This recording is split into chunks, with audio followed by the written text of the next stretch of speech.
sabe muere. Bueno, pues allí arriba vivía, en aquella casa amarilla. Fue la casa más fuerte que hubo en todo el concejo de Mieres, almacenes y todo eso.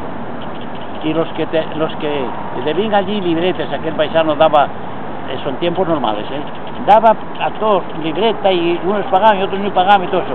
Y después cuando salió la guerra agarraron y mataron para no pagar las deudas. Y mataron. Pero después también lo cogieron otros, también lo tuvieron ahí, llevaron muchos años. Entonces, bueno, pues él sí.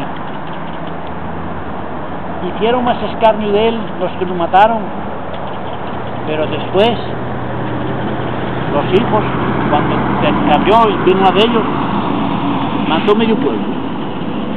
Dice, en estos pueblos se mataron a mi padre. En estos pueblos ¿cuántos mataron a su padre? Dice, el pueblo entero. El pueblo entero. ¿Entero? Sí. Hizo unos escarnios después el tío.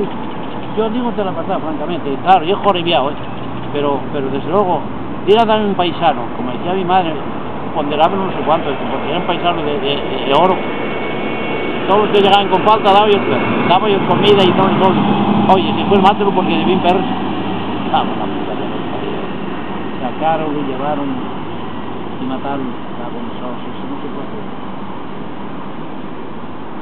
No, la cosa fue que llevaron hasta Santullano, hasta el puente Santullano. Pegaron 8 tiros y tiraron al río. Y bajaron el agua y no hubieran matado del todo. Y agarraron, juzgaron y mataron.